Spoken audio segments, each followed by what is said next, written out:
Papa setelah melihat keadaan saya yang seperti ini langsung punya niatan untuk membuang ke depan sungai yang ada di depan rumah. Dikatain nggak berguna, dikatain buntung, kayak gitu. Kamu dikatain buntung? Iya. Siapa yang ngatain? Orang-orang banyak. Pada waktu itu aku kan nggak bisa berenang. Jadi main di kolamnya itu pakai ban. Entah kenapa kayak kepleset itu dari bannya, akhirnya saya tenggelam. Jadi terguling dan saya kan nggak bisa berenang, akhirnya saya tenggelam kurang lebih 13 menit nggak ketemu. Wah, ini nggak terasa ini, gue meneteskan air mata ini. Mah, ada tisu. Aku jarang itu ya, suka terharu. Ini benar-benar terharu episode ini.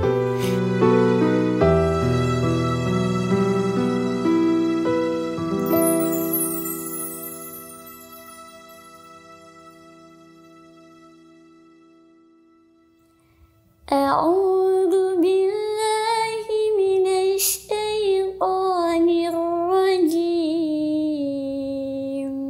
Bismillahirrahmanirrahim. Alam nashrah laka sadrak wa wada'na anka wizrak allazi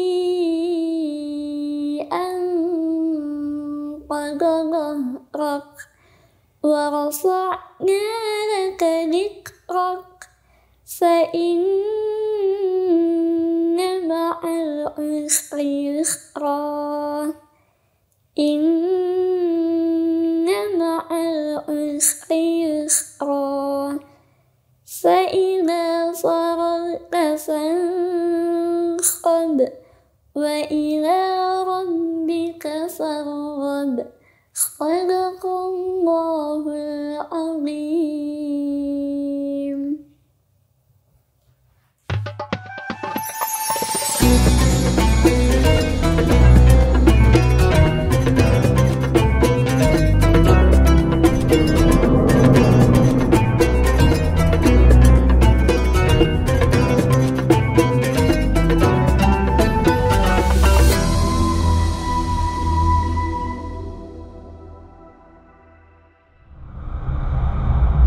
Hari ini guys, sebuah episode luar biasa. Kayaknya rugi kalian nih, para Lang atau Erjel Satset, kalau sampai nggak nonton episode pada kali ini. Jadi kedatangan seorang narasumber yang sempat viral di sosial media.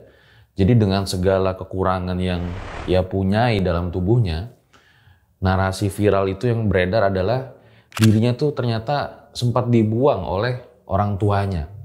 Tapi dia tidak menyerah dan terus berjuang, bahkan mendapatkan banyak prestasi dalam hidupnya.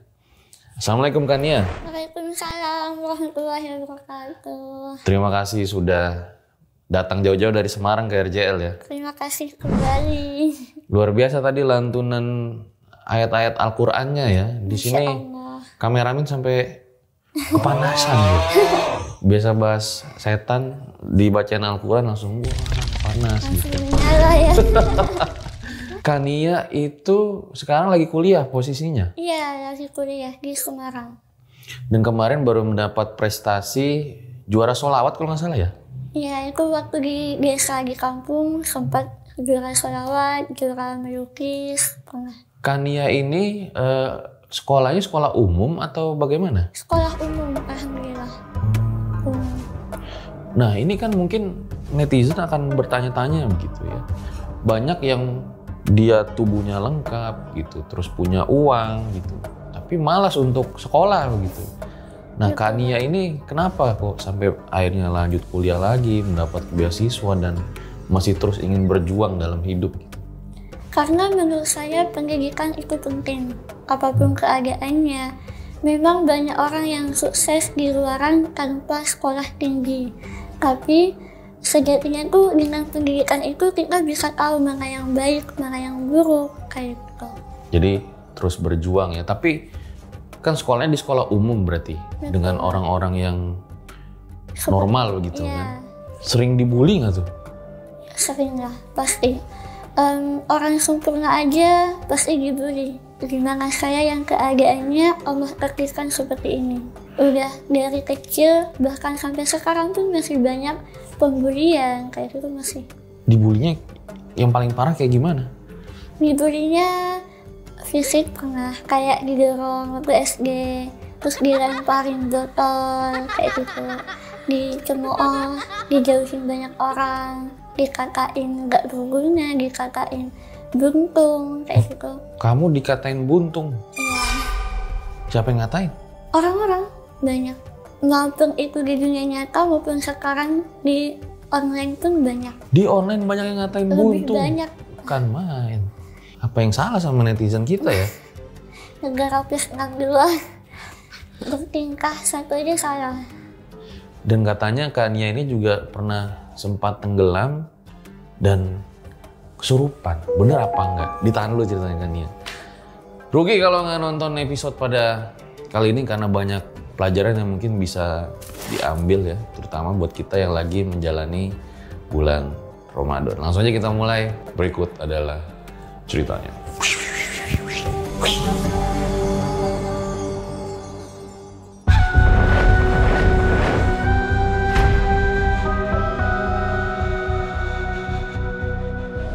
Ya, Kania mungkin boleh diceritain ya tentang kisah hidupnya seperti apa gitu. Mungkin bisa jadi banyak pelajaran buat para Lang dan Erjel Satset.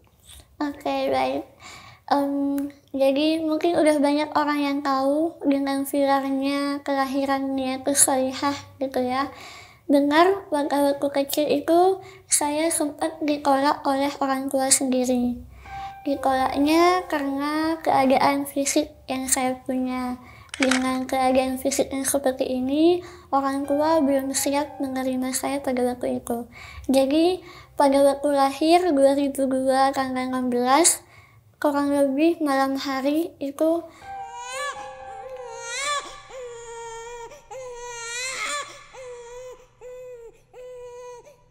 Papa setelah melihat keadaan saya yang seperti ini langsung punya niatan untuk membuang ke depan sungai yang ada di depan rumah gitu. Nah kalau di desa itu kan kalau ada orang lahiran, tetangga-tetangga yang lain itu kan ikut kumpul rame-rame gitu. Nah ketika papa itu mau membuang saya, tetangga itu langsung teriak, langsung panik dan kaget apa yang dilakukan papa itu kok kayak gitu dengan anaknya sendiri gitu. Akhirnya si tetangga-tetangga ini udah rame dan kakek saya tahu bahwa saya mau dibuang. Akhirnya kakeklah yang menyelamatkan saya dari sungai itu. Jadi pada waktu kecil diselamatkan sama kakek sama nenek, dirawat oleh mereka sampai besar, dan kakek ini sebenarnya juga kakek tiri. Nah itu yang kakek nenek kandung dari orang tuanya ibu. Kalau kakek ini udah nenek nikah lagi gitu. Nah setelah itu udah dirawat sampai besar, sampai sekarang pun masih sama kakek. Jadi pada saat itu Kania diceritakan sama kakek kalau memang sudah ditaruh di sungai begitu? Betul. Tapi saya nggak tahu kalau yang merawat saya itu adalah kakek nenek. Awalnya sampai di umur kurang lebih berapa ya, kelas 4 SD saya baru tahu bahwa ternyata yang tinggal bersama saya selama ini itu bukan orang tua saya. Berarti mirip-mirip kayak, kalau nggak salah ya, cerita Nabi Musa ya, bahwa bayinya tuh sempat hanyut dulu di sungai begitu. Tapi ini nggak sampai hanyut ya? Alhamdulillah nggak sampai hanyut, tapi sudah mau benar-benar udah mau dibuang gitu. Alhamdulillah tetangga dulu yang lihat, akhirnya pada nolak kan, pada menyelamatkan gitu. Akhirnya kakek yang langsung nyelamatin. Oke, lalu Setelah itu dirawat sampai besar. Akhirnya walaupun kakekku penjual balon keliling ya kerjanya, tapi dia tuh punya niatan yang begitu besar buat aku, yang kalau dilihat-lihat kan nggak ada aliran darah lah ya sama kakek ini. Tapi segitu ikhlasnya kakek ngerawat, akhirnya sampai besar. Nah Pas waktu di proses pertumbuhan itu, karena saya tidak tahu bahwa itu adalah orang tua saya, dan tahunya saya juga dari tetangga, yang ternyata orang tua saya itu yang di sampingnya saya. Jadi rumahnya itu bersampingan, dan itu pun tetangga yang bilang bahwa itu bukan orang tua saya masih nggak percaya. Pada waktu kecil saya masih bertanya-tanya, masa sih yang merawat saya selama ini bukan orang tua saya? Nggak mungkin gitu. Dan singkat cerita, saya diyakinkan oleh kartu keluarga pada waktu kelas 4 SD. Jadi pas waktu mau sekolah itu adalah guru yang minta kakak. Nah, saya gitu melihat nama saya Niatul Solihah itu tertera cucu, bukan anak. Nah, di situ saya mulai kaget dan mulai bertanya-tanya, apakah benar yang dikatakan orang-orang itu ini buktinya gitu. Ternyata saya cucunya mereka, bukan anaknya. Nah, di situ saya sempat merasa kayak down banget, kaget, nggak tahu mau ngapain, kayak merasa oh my god, ternyata orang tuaku nggak mau itu dengan kehadiran saya tuh. Dan sempat mau juga sempat pernah, karena ngerasa capek banget dengan hidup, karena diuji dengan fisik, terus diuji dengan latar belakang keluarga yang kurang baik, diuji juga dengan bulian orang-orang juga dalam sekitar, mau itu di rumah, di sekolah. Tiap hari selalu ada hal yang membuat saya tuh kayak, kenapa sih orang-orang gak suka sama saya gitu. Dan saya ngerasa pada waktu itu saya gak bisa apa-apa, dan saya takut saya gak bisa apa-apa. Saya mau jadi apa ya Allah gitu, karena orang-orang banyak ngebenci saya, orang-orang banyak yang gak suka sama saya, dan saya gak punya support system yang baik dalam keluarga gitu. Tapi saat itu kamu ingin Iya. SD? SD. Sudah melakukan apa? Niat sih. Udah ada niatan untuk, ya Ma, apakah aku akhiri aja hidup ini? Gitu. Alhamdulillahnya gak sempat terjadi, karena kayak Allah ngasih hidayah kalau itu bukan hal yang baik untuk dilakukan. Gitu. Karena dulu saya sempat hampir setiap hari saya nangis di kamar, dan itu nggak diketahui orang-orang. Saya cuma nangis sendirian di kamar karena ngerasa capek banget dengan hidup, sampai di depan kaca ngomong sendiri, ngeliatin keadaannya sendiri. Gitu. Oh, kamu ngomong apa depan kaca? Kayak, kenapa ya orang nggak suka sama aku, kenapa orang banyak membuli aku, kayak gitu. Kayak bertanya-tanya tentang keadaan hidup yang saya alami gitu. Dan pada waktu itu juga pas saat dibully kan sempet kayak didorong sampai dilemparin. Didorong gimana? Didorong kayak contoh kayak baris berbaris, dan mereka nggak mau deketin sama saya, langsung kayak didorong gitu agar mereka nggak sampingan dengan saya dan saya pindah ke belakang kayak gitu. Karena dulu saya mungkin belum berdamai dengan keadaan ya, jadi saya juga suka marah kalau dibully. Jadi bukan yang pendiam-pendiam banget dulu, masih ada kayak ngelawan gitu lah, walaupun dengan kata-kata gitu. Nah itu sampai pulang ke rumah nangis karena dibully, dan ditanya bilangnya nggak dibully, bilangnya enggak, ini emang sekolahnya pulang awal kayak gitu. Padahal udah nggak kuat di rumah. Berarti kamu pulang duluan? Iya, pulang duluan. Waktu SD itu. Nah, pas waktu SD juga kan dari saking sedihnya punya sedih gitu. Nah, saya adalah ngajak emas saya, adiknya ibu kandung ini, ngajak untuk liburan, karena saya dengar-dengar kayak dikekang banget waktu kecil, karena keluarga saya takut kalau saya kemana-mana, takut kenapa-napa gitu. Pokoknya khawatir banget lah, sampai saya nggak pernah ekspor ke wisata, ke apa gitu. Nah pada waktu itu saya cuma minta hiburan ke sungai, kayak kolam gitu. Nah orang-orang lain kan ayo mandi di kolam renang gitu. Nah, karena saya nggak boleh jalan jauh dan nggak punya budget juga untuk ke kolam renang, akhirnya cuma ke sungai. Adalah di sungai di rumah itu airannya dari sungai sampai yang baru. Nah, itu biasanya setiap weekend, setiap hari Minggu kadang dibawa ke sana, mandi di sana. Karena kalau di sana tuh kayak seru gitu, main di sungai tuh seru, walaupun airnya tuh nggak jernih sebenarnya. Nah, pada waktu itu aku kan nggak bisa berenang, jadi main di kolamnya itu pakai ban untuk kayak pelampung gitu. Nah, seketika entah kenapa kayak kepleset itu dari bannya, akhirnya saya tenggelam. Jadi bannya loncat gitu kan dari yang saya naikin, akhirnya terguling dan saya kan nggak bisa berenang, akhirnya saya tenggelam kurang lebih 13 menit nggak ketemu.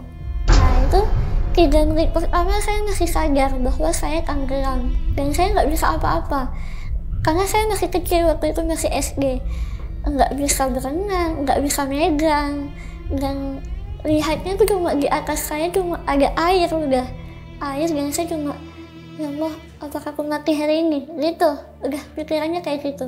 Akhirnya dan setelah 3 menit saya ingat kalau saya tenggelam, itu udah nggak sadar saya kenapa, saya di mana. Akhirnya ada orang yang nemuin. Itu arusnya deras apa bagaimana? Deras. Itu airannya kalau yang di belakang tuh mungkin hanya di atasnya lutut, tapi yang saya mandiin itu yang biasa tempat orang nyuci baju tuh saya tenggelam di situ. Makanya saya pakai pelampung, pakai ban itu, gitu untuk mengapung di atas air kan. Nah, tergelincir lah itu ban, akhirnya terguling dan saya tidak bisa berenang, akhirnya saya tenggelam sampai belakang. Dan itu yang nemuin orang lain.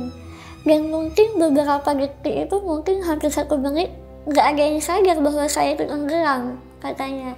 Dan baru saja ketika cuma kelihatan bannya doang. Nah, dia mana gitu. Akhirnya mas saya yang biasa bawa saya ke sungai itu udah nangis, udah panik, nggak tahu mau ngapain, dicari sampai belakang, akhirnya orang lain yang nemuin. Nah, udah ditemuin, saya belum sadar, akhirnya beberapa menit kemudian saya sadar, dibawa pulang ke rumah, dan emas saya itu nangis sampai kurang lebih 2 minggu nangisin terus tentang penyesalan yang itu terjadi. Siapa yang nangis? Emas yang nganterin saya, karena Emas kan cuma nganterin tapi dia nggak ikut mandi gitu. Nah, dia ngerasa bersalah karena nggak bisa jagain gitu. Akhirnya ya itu cerita waktu SD, pas waktu tenggelam dibully. Lanjut saya masih sekolah ke MTS, masih sekolah umum, jadi sekolahnya masih umum sampai SMA, bahkan sampai kuliah sekarang masih nggak di SLB. Sebenarnya kakek sudah minta untuk sekolah di SLB, niatan kakek itu udah di SLB, tapi dari saya yang nggak mau. Jadi pada waktu kecil kakek udah kamu sekolah di SLB aja, karena kakek khawatir aku nggak bisa nulis, khawatir aku dibully kayak gitu. Tapi alhamdulillahnya ada satu sekolah yang menerima di sekolah umum itu. Akhirnya lanjut, kalau di SMP saya sekolahnya di pesantren, di MTS. Kalau di MTS itu enggak langsung menetap mondok, tapi pulang pergi, namanya nyolok kalau di kampungku gitu. Tapi kegiatannya kurang lebih kayak pesantren, ada ngaji, ada segala hal kayak gitu.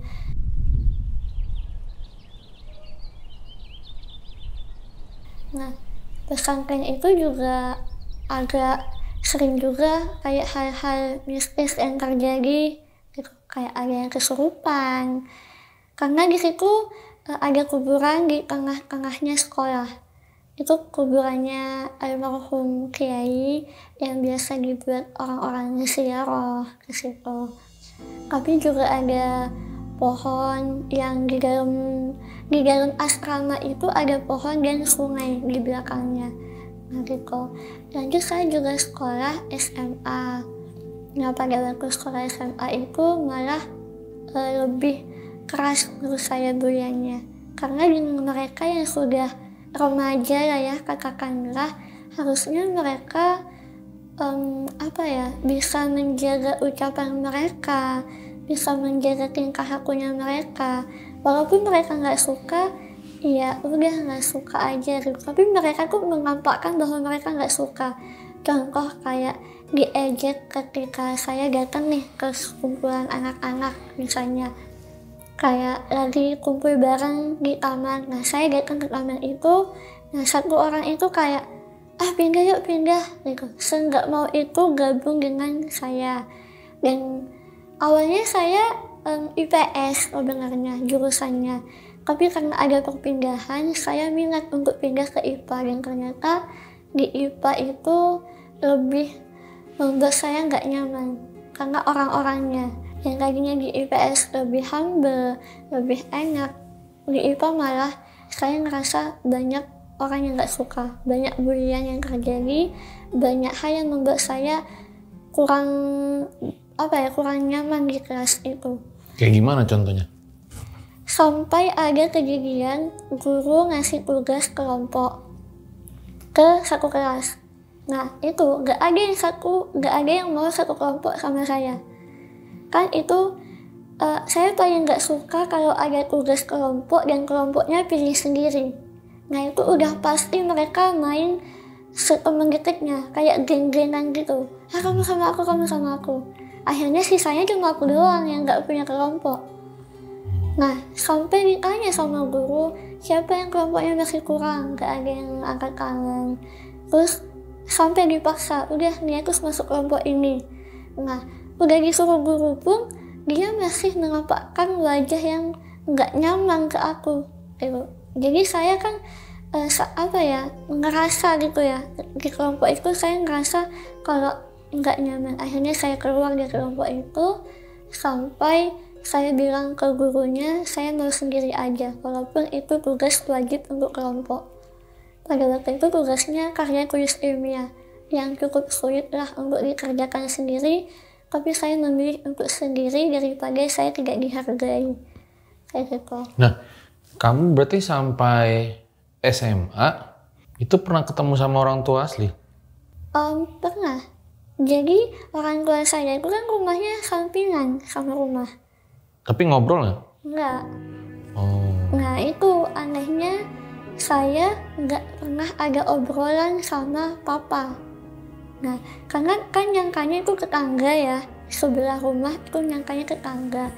Dan saya nggak sadar bahwa selama saya hidup itu saya nggak pernah nyapa sama orang ini.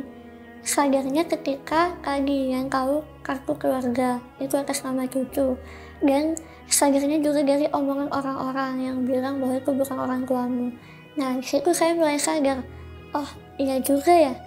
Kayaknya selama ini saya belum pernah ngobrol sama orang ini. Kayak mungkin dia udah benci dari kecil kan. Akhirnya nggak ada komunikasi satu pun nggak ada. Begitu tahu di kakak nggak komunikasi? Nggak.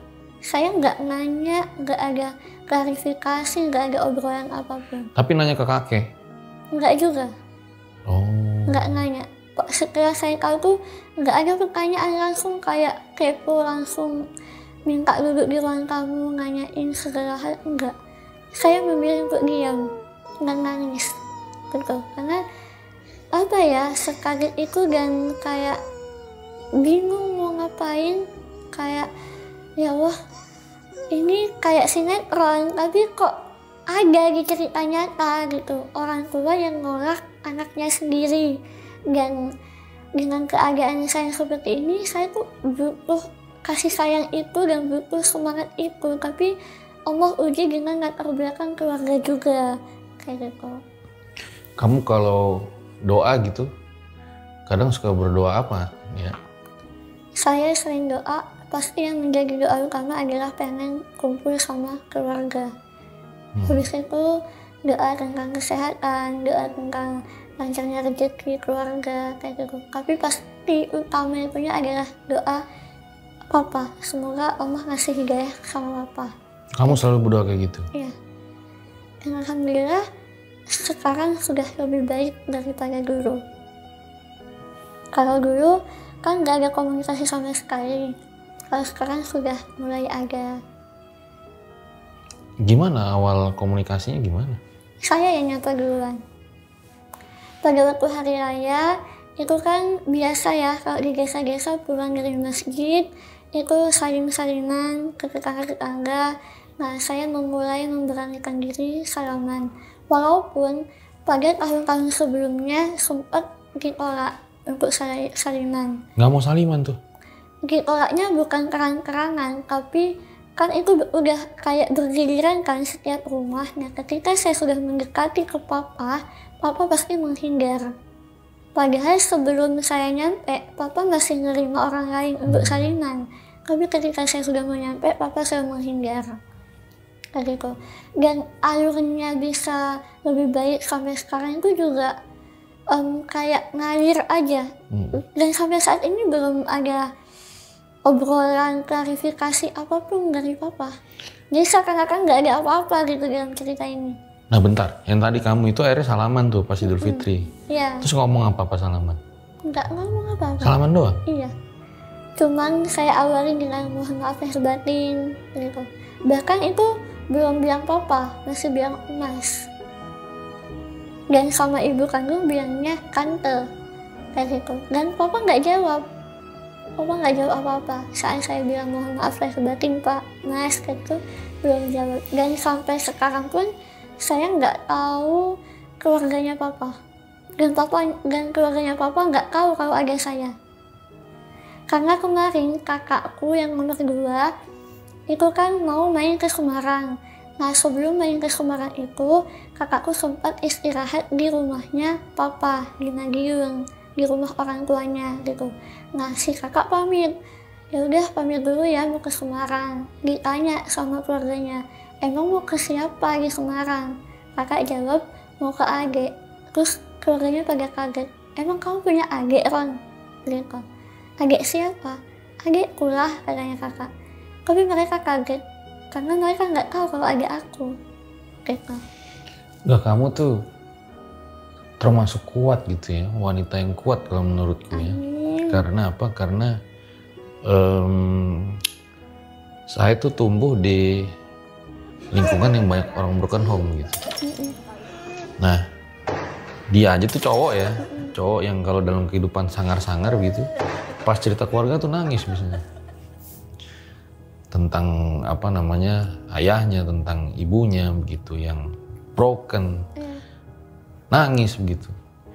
Bahkan menurut mereka lebih sakit dipukulin orang daripada sakit mengalami itu gitu. Mungkin makanya sekarang udah nangisnya rasanya tuh udah air matanya udah habis gitu. Karena dari kemarin-kemarin banyak nangis, banyak ngeluh, banyak bertanya-tanya. Mungkin kenapa sekarang kalau ditanya kenapa sih kamu tegar banget? Sebenarnya itu butuh proses dan itu dipendam sebenarnya. Kalau aslinya itu dalam hati nangis banget. dan dalam perjalanannya gitu ya, banyak orang yang tidak kuat mengalami ujian dalam keluarga, larinya tuh kadang suka, mohon maaf ya, kayak malah jadi bad gitu. Misalnya dia pakai obat-obat terlarang, melakukan tindakan kriminal gitu. Nah kalau saya lihat justru kamu ini malah pengen menunjukkan dengan cara berprestasi gitu. Amin. Dulu sebelum berdamai dengan keadaan, mungkin saya masih suka bergaul dengan orang-orang yang kurang baik lah istilahnya. Bukan kurang baik yang suka minum, enggak. Tapi kayak sering main itu kelarin sama anak cowok kayak gitu. Nah itu aku sering banget sampai enggak pernah di rumah. Jadi dari pagi sampai malam aku main, jualan gitu, menghabiskan waktu sendirian. Enggak mau stay di rumah aja. Karena dari saking males melihat orang tua yang ada di samping tapi nggak peduli gitu.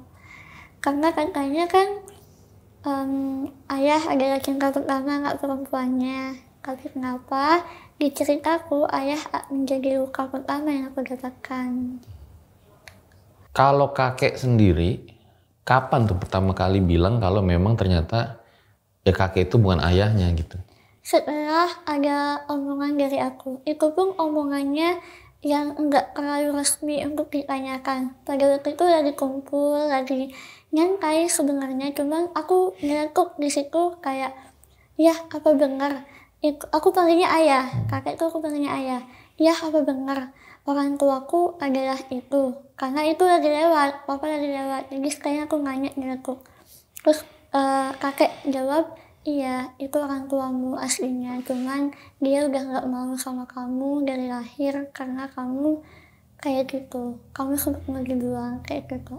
Ayah udah ngejelasin kayak gitu. Nah di situ aku udah yakin dan percaya. Terus kamu nanya apa lagi pas lagi ngomong gitu sama kakek? Udah setelah kakek menjawab, aku langsung sedih kan, tapi nggak nampakin aku sedih. Akhirnya aku aku pamit dulu ke kamar gitu. Aku pergi ke kamar, cuman ya Allah akhirnya terjawab yang selama ini aku masih ragu antara iya dan tidak, walaupun sudah ada sekilas bukti lah dari kakak yang udah mungkin itu menjadi bukti yang nyata gitu. Tapi mungkin aku masih nggak percaya kalau nggak ada yang ngomong langsung. Tapi ketika ayah udah ngomong itu, aku udah ngerasa, oh oke, kalau gitu nggak apa-apa ya Allah. Jika memang papa nganggepnya aku nggak bisa apa-apa, papa nganggepnya aku anak yang mungkin beban untuk papa, karena mungkin papa belum siap dengan keadaan saya, dan saya berjanji pada waktu itu ke diri sendiri, ya Allah, jika aku harus sukses dulu baru diakui, maka akan aku lakukan kayak gitu. Dan itu mungkin kalau nggak ada kakek, aku nggak bisa bertahan sampai sekarang ya, karena dulu juga pas waktu lahir, aku lahir dalam keadaan kurang baik. Contoh, berat badan kurang, dan bahkan semua tetangga-tetangga udah feeling kalau aku nggak bisa tahan lama, nggak bisa bertahan lama karena kondisiku yang sangat lemah dan sangat kecil, bahkan katanya cuma kayak botol itu. Berat badanku juga ringan banget, sampai orang-orang tuh pada nangis kumpul, sampai dingajiin setiap hari, disolawatin. Karena berarti saat itu bisa dibilang kecil kemungkinan kamu pas bayi untuk hidup. Betul, banyak orang yang bilang anak ini nggak bisa bertahan lama kayak gitu, karena sekecil itu dan benar-benar lemah, kondisinya lemah banget gitu.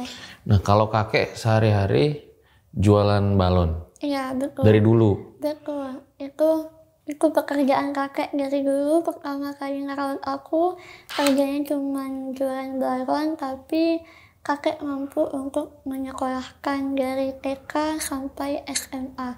Dan itu benar-benar seberjuang itu, pagi, siang, sampai malam itu jualan balon. Sampai kakek itu enggak sekali dua kali kakek tabrakan dengan motor, jatuh dari motor, terus balonnya terbang, semuanya terbang, entah karena apa ya, mungkin karena kayunya kurang kencang. Pokok banyak lah ujian-ujian kakek selama jual balon ini untuk menafkahinya gitu. Dan yang terakhir juga kakek sempat kena ledakan gas karena mau jualan balon. Jadi kan kalau jualan balon itu kan misalnya jualan besok, nah malam harinya itu disiapkan balonnya. Contoh buat angin dulu. Nah buat angin itu kan dari tangki gas ya, dari aluminium sama soda.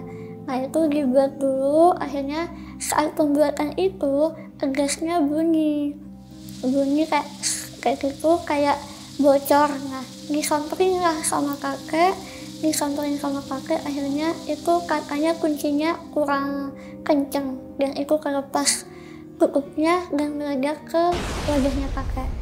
Dan waktu itu aku lagi nggak di rumah, lagi di rumahnya saudara. Aku ditelepon, kalau di teleponnya tuh udah nangis, udah banyak orang nangis di telepon. Aku kaget, kenapa?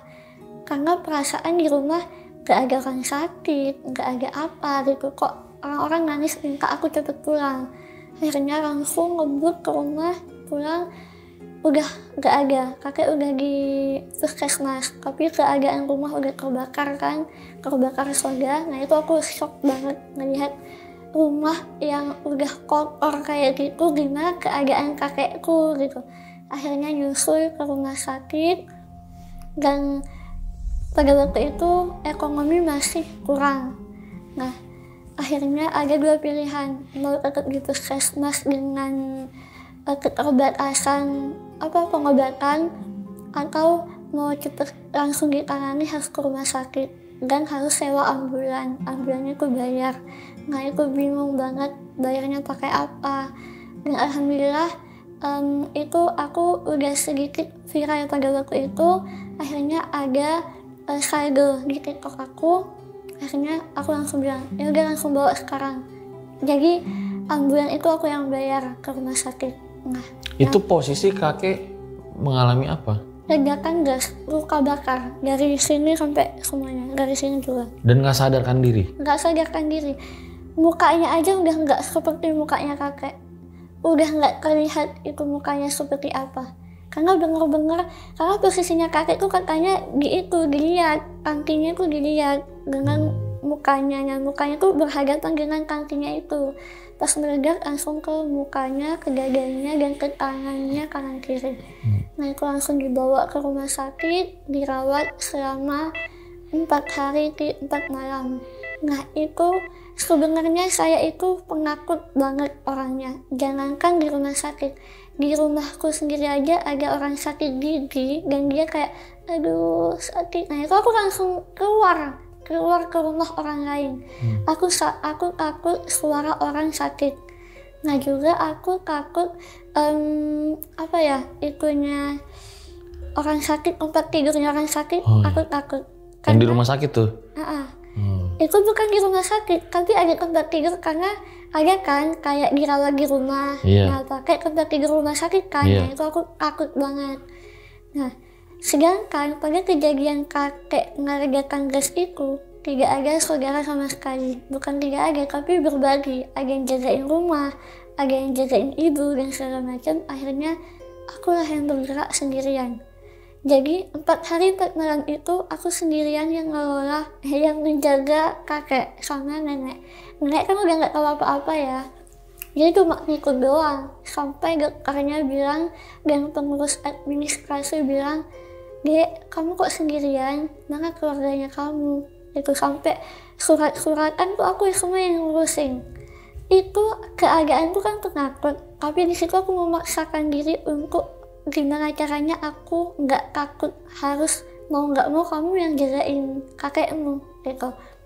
Dan ujiannya lagi, udah pertama kali masuk, udah takut rumah sakit, ditambah baru tahu kalau di sampingnya itu ruang jenazah, ruang mayat.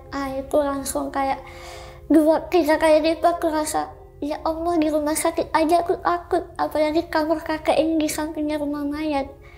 Yang sejam kemudian masuk ke ruangan itu, tiba-tiba udah ada orang yang meninggal kayak gitu.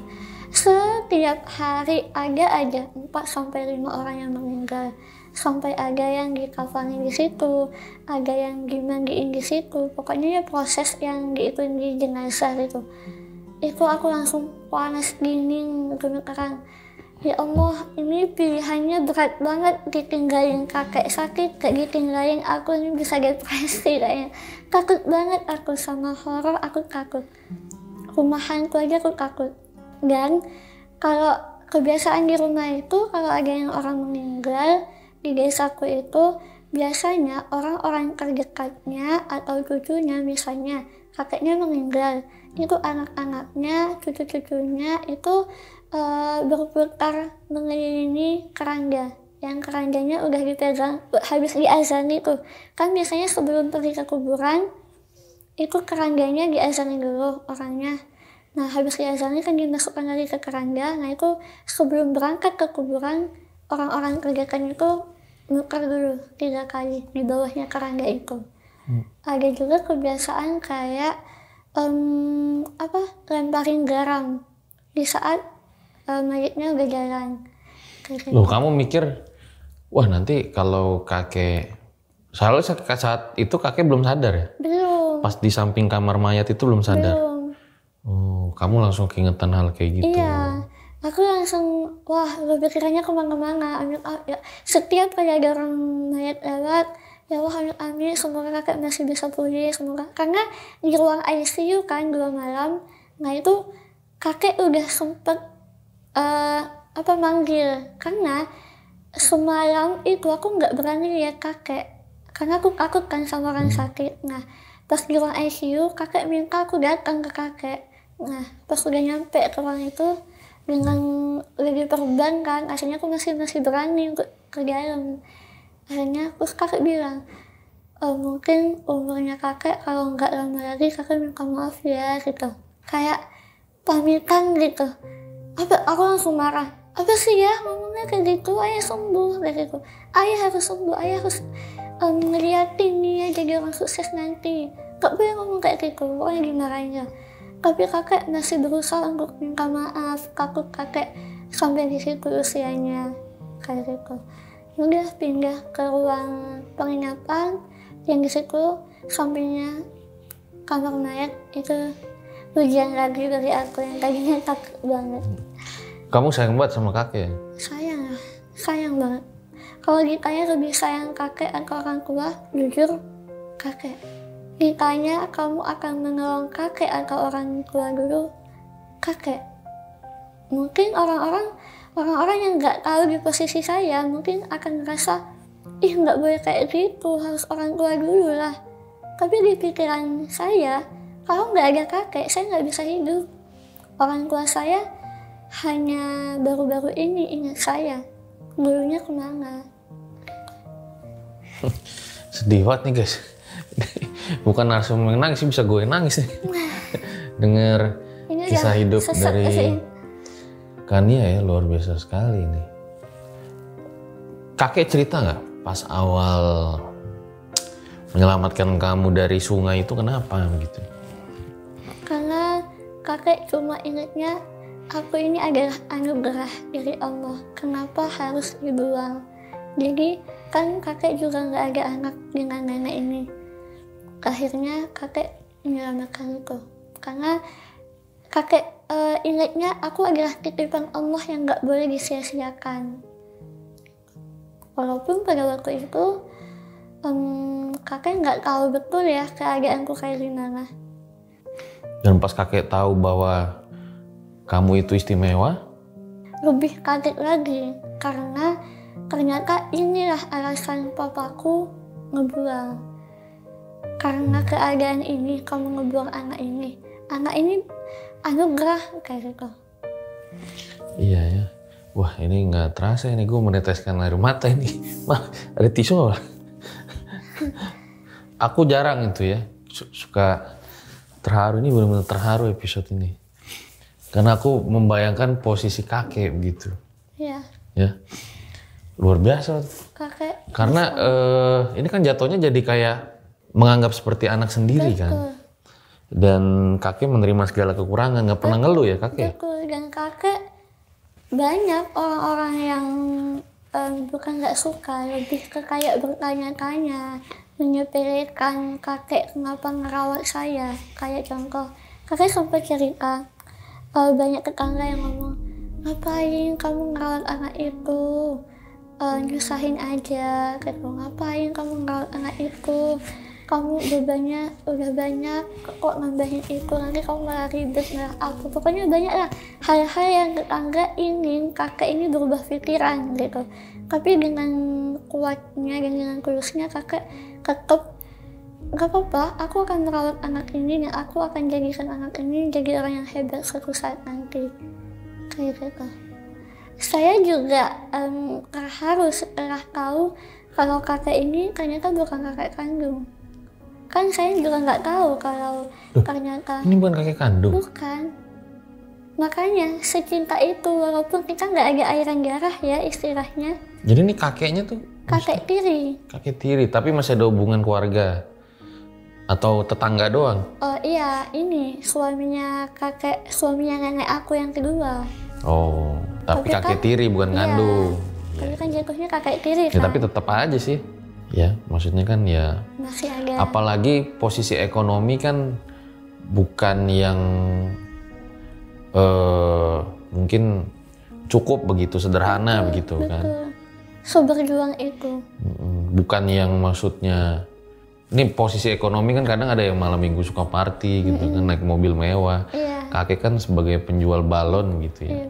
Yang ternyata hatinya sangat mulia begitu. Bahkan sempat Nggak pernah ngeluh ke kamu ya? Enggak. Bahkan sempat kayak misalnya udah nggak ada uang sama sekali tuh nggak di posisi itu. Kayak makan mie satu kuahnya banyak, makan bareng-bareng. Dan kakek kayak kan kalau jalan bareng itu nunggu orang-orang hajatan, nunggu orang-orang nikahan. Nah kakek itu kalaupun nggak ada orang hajatan, nggak ada orang nikahan, kakek mau keliling desa kayak gitu, jalan kaki. Atau dulu kakek nggak bisa naik motor, jadi jualannya pakai sepeda ontel. Tapi lama kelamaan diajarin naik motor. Ya ini mungkin jadi pelajaran penting banget ya buat kita ya, bahwa Betul. yang hari ini mungkin kita berpikir kayaknya udah nggak ada deh orang kayak kakeknya Nia ini, masih ada gitu loh. Betul sekali. Aku paling marah kalau ngeliat orang yang istilahnya kurang ajar lah sama orang tuanya gitu. Kalian belum tahu aja ruangan tanpa lampu aja itu gelap. Apalagi hidup tanpa kedua orang tua. Iya.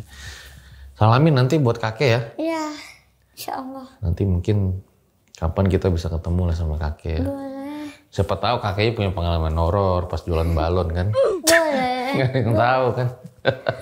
Salamin buat kakek ya. Iya, siap-siap. Semoga sehat-sehat selalu. Nah katanya kamu pernah kesurupan. Itu gimana? Itu waktu SMA. Sebenarnya hampir kesurupan karena auranya tuh udah beda banget di sekolah itu. Jadi pas waktu sekolah SMA, sekolahku emang ada kuburan di sela-selanya lapangan yang biasa dibuat upacara. Itu ada kuburan di situ. Nah entah itu terjadinya karena apa, terjadinya kesurupan itu nggak hanya sekali dua kali, sering, tapi itu masih individu. Masih kayak satu orang gitu. Tapi pada waktu itu ada kejadian, mungkin aku kelas 11 SMA. Nah itu kesurupan massal. Berawal dari itu nggak ada acara apapun, nggak ada acara kerohanian, nggak ada acara biasalah pembelajaran berlangsung seperti hari-hari biasa. Dan ketika pembelajaran berlangsung ada yang teriak dari kelas sebelah. Akhirnya oh itu kesurupan, itu masih biasa aja bagi tangani. Akhirnya ada yang teriak lagi, terus kesurupan, masih is okay ke orang. Tapi makin lama tuh makin banyak yang teriak dan makin banyak yang kesurupan. Akhirnya itu udah auranya kayak berubah dan gak seperti biasanya lah. Akhirnya dipulangkan satu sekolah. Intinya kayak ayo yang masih belum kemasukan segera pulang, segera tinggalkan sekolah ini gitu. Akhirnya dipulangkan pada waktu itu juga, dan hampir kayak satu ruangan tuh orang-orang kesurupan semua. Sampai guru agama tuh nggak bisa ngarasin dari saking banyaknya kesurupan itu. Dan itu belum tahu penyebabnya apa. Kesurupannya kayak gimana? Kesurupannya bener-bener teriak, ngamuk-ngamuk, dan segala macam layaknya kesurupan. Ada yang terlihat pertamax gitu. Allahu. Oh iya.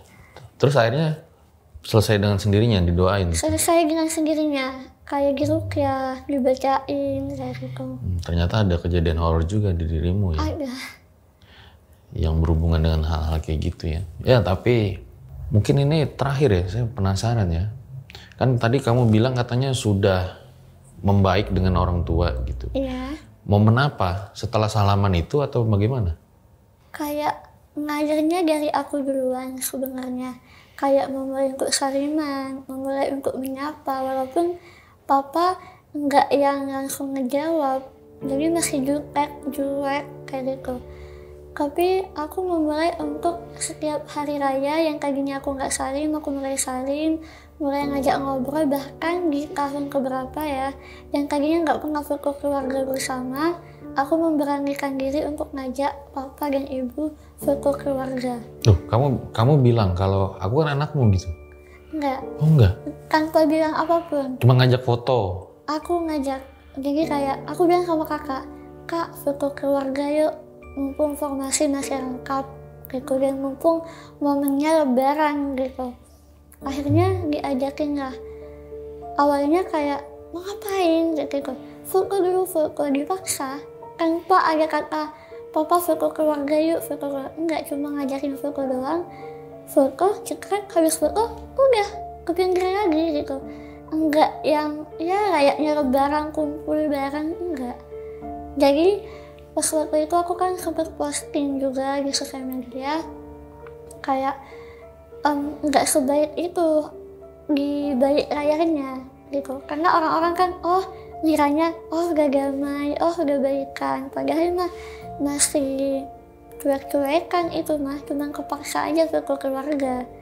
Nah gitu kan, juga sempat udah punya penghasilan, jadi kadang udah mulai ngasih ke mereka walaupun hanya sedikit. Oh, tapi belum ada klarifikasi berarti sampai hari ini ya? Belum. Kamu anaknya. Tapi katanya kalau klarifikasi langsung belum pernah. Tapi pernah di stasiun TV tiba-tiba ada tayangan papa sama ibu yang minta maaf. Minta maaf gimana? Adalah kan lagi diundang stasiun TV nih. Nah habis itu kayak ngasih surprise gitu, dan aku juga nggak tahu kalau ternyata itu ada video kayak mohon maaf kalau bapak nggak pernah ngerawatnya kayak gitu, permohonan maaf lah dari mereka. Tapi itu melalui HP aja. Oh, tapi kalau langsung belum pernah. Belum. Dan habis acara itu selesai, kan ekspektasinya akan ada video call, akan ada telepon, tuh nggak ada sama sekali. Jadi hanya di acara TV itu aja. Gitu. Tapi katanya kamu kalau sama ibu itu suka dikasih barang. Iya, ibu suka diem-diem. Bahkan sebelum viral. Iya, setiap hari raya masih dikasih baju kayak gitu, diem-diem. Karena sesungguhnya ibu ini sayang sama saya, cuman takut ke papa. Ibu kerja apa? Gak kerja. Gak kerja, yang kerja papa. Dan saat ini juga ibu keadaannya kayak terganggu gitu lah. Kayak kurang normal lah seperti biasanya. Kayak suka bikin cerita yang nggak benar, suka ngelantur kayak gitu. Mungkin trauma atau karena apa. Bahkan saya sama kakak sempet kayak, apa ibu diamalin dulu aja ya, biar nggak tangkal sama tetangga-tetangga, karena suka ngomongnya suka aneh-aneh gitu. Berarti sekarang yang kamu harapkan itu apa nih kalau boleh tahu? Harapan aku tentang masa depan, aku udah maafin masa lalu aku, mau kayak gimana pun, sepahit apapun, aku udah ikhlas. Yang aku mau adalah papa, ibu kumpul jadi satu keluarga, merasakan keluarga yang harmonis, merasakan keluarga yang penuh dengan kasih sayang, ceria, keluarga cemara yang orang-orang lain dapatkan kayak gitu. Karena sejauh ini belum pernah mendapatkan hal itu. Bahkan kayak waktu sekolah sering nangis kayak cemburu gitu ketika yang dianterin sekolah, diambilin rapot gitu. Ini dari tadi nanya terakhir mulu nggak habis-habis. Tapi ini perlu dipertanyakan begitu. Titik apa hingga akhirnya kamu berdamai gitu? Kan kamu udah memaafkan itu. Iya. Memaafkan orang tua. Iya. Titik mana tuh akhirnya kayak udahlah lupakan masa lalu, sekarang pengen kumpul keluarga gitu. Titik di mana? Memposisikan diri ketika saya jadi orang tua dan papa jadi saya. Karena mungkin tidak semudah itu bisa menerima anak istimewa, mungkin butuh proses, mungkin butuh kesiapan mental. Nah dari situ kayak manusiawi, gak ada yang gak punya salah, jadi it's okay, gak apa-apa, Allah aja maha pemaaf. Kenapa kamu tidak memaafkan orang tuamu? Karena bagaimanapun ceritanya, seburuk apapun masa lalunya, itu tetap orang tua kamu, gak bisa jadi mantan orang tua. Gitu. Luar biasa ini, ya ini berjiwa besar berarti ya. Saya pernah teringat Gus Dur dalam sebuah wawancara dia bilang, memaafkan iya, melupakan enggak, sih gitu. Iya, itu pasti ya. Nah, kamu kemarin viral lalu sampai katanya pengen dijadiin staf khususnya Raffi Ahmad ya? Iya, Masya Allah. Itu kaget juga sih, karena saya kira itu bercanda kan. Pada suatu podcast juga di stasiun TV yang hostnya Irfan sama Arafi. Nah di situ Arafi nyeletuk gitu, nanyain, kamu udah semester berapa gitu? Semester 7 sebentar lagi lulus dari preskripsian. Nah terus Arafi bilang, oke, boleh kamu dicoba nanti ikut kerja sama saya kayak gitu. Nah saya kira aku cuma bercanda doang pada waktu podcast, tapi setelah kamera off di balik layar Arafi lanjut omongan itu, ngajak. Saya benar-benar gemeter, ini beneran Raffi Ahmad ngajak aku gitu. Insya Allah setelah lulus kuliah gabung. Mudah-mudahan ya. Amin. Cuma memang luar biasa juga ya Raffi Ahmad ya. Betul, baik banget. Nggak di kamera doang gitu ya. Betul. Itu benar, saya menjadi saksi bahwa Raffi baik banget. Nggak cuma yang pengen di syuting doang, enggak. Di balik layar pun beliau masih ngomong tentang keseriusan yang beliau omongkan. Gitu. Ya udahlah. Pokoknya kita doakan gitu ya. Semoga kamu kuliahnya segera selesai. Amin. Gitu ya. Amin. Terus nanti bisa sukses dan bisa membahagiakan kakekmu ya. Amin ya Allah. Salamin buat kakekmu ya. Siap, nanti disalamin. Siapa tahu punya cerita horor pas lagi jual balon gitu. Iya, bisa jadi. Karena suka keliling kan. Bener. Atau nanti kita penelusuran kali sama Nia, gimana? Setuju nggak guys? Boleh. Penelusuran ke tempat horor ya. Time terus main horor. Aku rasa teriak itu di dalamnya. Nah, nanti kita penelusuran ke tempat horor. Oke. Ya. Ini horor banget karena tempatnya pom bensin. Oh. Kita nanti lihat ini ada Pertalite, ada Pertamax gitu ya. Apakah dicampur atau tidak? Nah, itu dia. Oke. Terima kasih sekali lagi. Terima Nia, kasih sukses kembali. selalu, lancar Amin puasanya. ya Allah, amin. Itu deh guys, episode pada kali ini. Rugi kalau nggak nonton sampai habis. Mungkin yang terakhir pengen gue bilang adalah dalam perjalanan hidup gue banyak banget ketemu sama orang pinter. Ya, ketika gue di UI, banyak banget temen gue yang IPK-nya kumlot nyaris 4, terus akhirnya lanjut ke luar negeri, ya, top university begitu. Akhirnya balik lagi ke Indonesia, di Amerika, di Eropa begitu. Tapi gue berpikir bahwa ada satu nih yang mungkin terkadang orang pinter itu lupa, bahwa ada yang namanya universitas penderitaan. Buat mereka yang berhasil lulus dari universitas penderitaan, pintarnya mereka itu bisa berguna untuk orang banyak. Nah ini mungkin yang kadang orang pintar itu lupakan gitu. Jadi kadang karena dia merasa pintar, terus akhirnya dia nggak mau bekerja sama dengan orang lain, justru akhirnya nggak berimpact apa-apa begitu. Tapi ketika misalnya kita lulus dari namanya universitas penderitaan, kita bisa berempati dengan orang, kita bisa bermanfaat untuk orang. Mungkin itulah salah satu yang tidak pernah didapat di bangku kuliah. Makanya mungkin kalau gue menyebut universitas penderitaan. Gue Fajar Aditya, RJ5 undur diri. Lancar-lancar dalam menjalankan puasa Ramadan. Ciao.